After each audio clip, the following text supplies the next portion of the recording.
Welcome back, Hurrdat Sports, live presented by Centris Federal Credit Union. That's DBM Ravi, Lulla here at Hurrdat Sports Bar and Grill, and we are joined now by Brent Sobleski. He's an NFL analyst for BleacherReport. Brent, how you doing this morning? I'm doing well. I'm probably feeling better than Joe Burrow this morning, but alas, unfortunately, Cincinnati Bengals have to deal with that again for not protecting their quarterback. But that's neither here nor there to start this morning. B, I'm in my own feelings over not being able to field a kickoff for the Steelers. Like, Whew. I'm going to start there just because I'm a Steelers honk, and I'm trying my best to cheer for Aaron Rodgers, even though I've never liked him. But can I take some solace in the fact that I actually do think, regardless of the dumb stuff that Pittsburgh did, I do think Seattle will be more than formidable in that division. Agreed. And I think what we're seeing, at least early in this season, albeit it's only a 2-game sample, is maybe there's a few teams a little better than we expected. Seahawks definitely being among those, Colts as well. And losing to them in that situation, I don't think is difficult because, look, we're all going to bury Caleb Johnson this week, and he made a monster mental mistake, right? But he was never a regular kick returner, in college. The rules are different, so if the ball goes into the end zone in college, it's a touchback. So I understand where the mistake happened. It just was such a critical moment in that game and it's so unlikely in any other contest. It's hard to look at that and say to yourself, okay, the Steelers stink and they're just making bad decisions. No, it was just an aberration of a young player who didn't quite understand the situation he was in. And obviously that's what the play that turned that game on its head for Pittsburgh at least. Brent, as you're kind of looking around the league, you mentioned, hey, maybe there's a couple teams that are a little bit better than we thought they were. I'm guessing there's probably a few teams that you think are a little bit worse than we thought they were. What do you do just 2 weeks in with some of the teams that you're like, man, I thought they might be good, and it's looking much, much worse than I think. Like, I assume we're not at panic button hitting mode yet. Chicago, you might be. But, like, how close are you to, like, hovering your finger over that button? In a couple situations pretty quickly because Miami Dolphins being the prime example, like this team is falling apart in front of our eyes and it's not fun to watch. You didn't think they'd be good though, right? Not this bad, but relative to how they're playing, they're atrocious. Yeah, I mean, this is going to be the worst team in the NFL this year, right? Like this is awful. They're still the Saints. Well, that's true. Yeah, they're still the Saints. But you're absolutely right. It was one of those things where, well, they could be mediocre. They've been mediocre a few years. You still have Tua, you still have Tyreek, you still have Jalen Waddle. You invest a little bit in that offensive line. But this team, it looks completely unprepared and appears to need a complete rebuild to the point where maybe in the long term, it's not just McCarthy that goes, but you start considering a new quarterback as well. So that's the one that really has me absolutely frightened for their situation moving forward. The other one that I want to mention, not because there were high expectations there either, but the Cleveland Browns. And the reason why is this is a team internally that actually expected to win. Mm-hmm. I think most of us thought that was maybe a little too much. But when you bring back a 40-year-old Joe Flacco, never really have an open quarterback competition despite drafting 2 quarterbacks, and then start 0-2 with the 40-year-old not helping you win games, where does that place you as an organization, right? Yeah, they're in trouble. How long does it take till we see Dylan Gabriel, Shedeur Sanders as actual starters in preparing for the future? So that's another situation where you may see it implode sooner rather than later. And let me give you a stat on that real quick, because I think most people consider Kevin Stefanski a pretty good coach and Andrew Berry a solid GM, despite the decisions the organizations have made. That's what people keep telling me. Yeah, exactly. But do you know what their record is since the calendar turned to 2024? Very bad. 3-18. Wow, that's hard to do. And you're talking about a coach of the year. Awful. Yeah. People keep telling me he's a good coach. I don't know. Yeah, you're feeding his fire because he's been hammering him for 2 years. Well, you know what bothers me about watching it? I'm in Ohio, so I see a lot of Browns and I see a lot of Steelers since I'm on the east side of the state. There's so many pre-snap penalties and just poor decision making from players, from a coaching staff that's supposed to be good, and you don't have them prepared properly. So I think that feeds into it a little bit as well. And anyone who's watching him can attest to those things. So to me, those are the two organizations through 2 weeks where you're like, okay, the red light is flashing, and maybe it's time to push that button here sooner rather than later.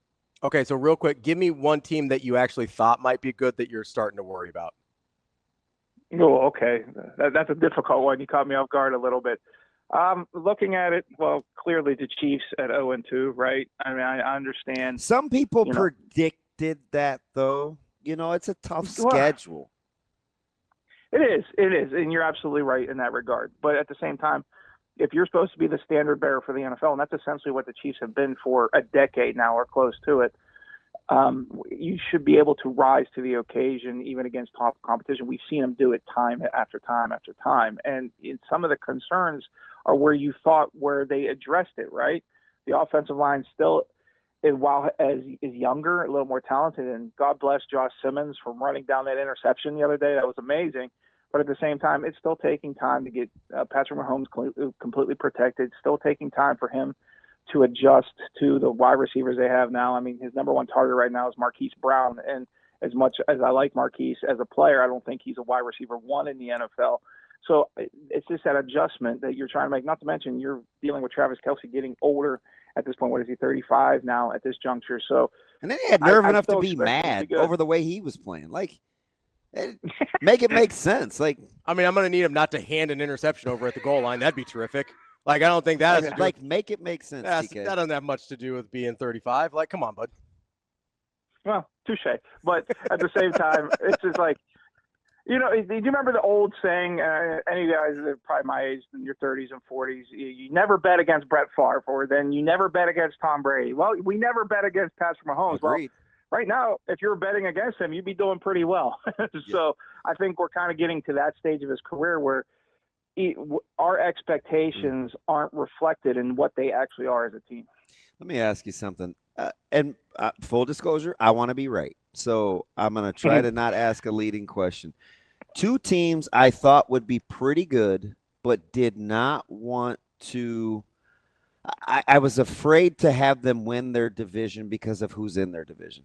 I said the Daniel Jones signing was quietly going to be one of the better signings in the NFL, but I did not want to propel them over the Texans. And I said the Atlanta Falcons are really, really good, but the Bucks could be in the Super Bowl. Atlanta could easily be 2-0. But of those 2 teams, who's closer to an upward ascension, in your opinion, this early in the NFL? I will say the Colts simply because of their division, right? Yeah, who's going to win that damn thing? Exactly. I don't think the Texans have it figured out yet, specifically along their offensive line. I mean, they were starting four new starters, and even though they brought in veterans, that takes time. I mean, CJ Stroud. We'll see tonight how they perform again. They'll win tonight. They'll win tonight. Yeah, I think they're a good team and they have talent, and I really like D'Amico Ryans as a coach. I think he's really good at what he does. But at the same time, what we're seeing with Indianapolis, even if you thought they could be good, no one expected this, right? Let me give you 2 stats right off the top, right off the top here. They now lead the NFL in EPA per drive and success rate offensively. Just like we all thought with Daniel Jones leading the way. Ravi, I need you to ride for me here. You did. You said you thought it was a good pickup. You did. I'm telling you, all offseason, I said, I'm telling you guys, this isn't coaching, so this isn't Cohen, this isn't Ben Johnson. I said, of the off the grid moves, Daniel Jones going to the Colts will be the one that will age the best. Now, he is Daniel Jones, and so inevitably he's probably going to wet the bed. He's going to come back to earth at some point. But I kind of like him with Steichen. I just do. I just like that it makes me super right about Anthony Richardson, so I'm good. No, I fully see your point. But what I'm trying to say is there's no one in their right mind who would think offensively they would have the highest scoring conversion rate in the NFL since at least 1980. Yeah. I mean, this is unreal what they're doing. There you go, providing perspective. Come on. Yeah. Damn you and your statistics. Your point, though, because you're not asking Jones, right, to be a top 6 pick in Indianapolis. You just want him to orchestrate the offense, to be the smart guy that he is, to understand pre and post snap reads, to put the ball where it needs to be, because they have talent. They're right. Jonathan Taylor currently leads the NFL in rushing yardage. You bring in Tyler Warren, who already looks like a stud tight end. You had good wide receivers with Josh Downs, Michael Pittman Jr., and Alec Pierce, and that offensive line has been good for multiple years, even though they lost Ryan Kelly and Will Fries this offseason. So with that said, you just needed a quarterback that could work through Shane Steichen's system, who, by the way, was voted top 10 recently. I think it was an Athletic article for one of the best play callers in the NFL by his peers. So that the pieces were there. They just need a consistency of quarterback. Now, will we continue to get that level of consistency with Daniel Jones? Probably not. But as long as he's good enough, that team can compete for a division title. Unlike, say, Atlanta, who has more overall talent because they've accumulated it over multiple years, but you're stuck in a division where Tampa Bay is really good. And that, to me, that's the differentiation. Last one from me here, up against the clock.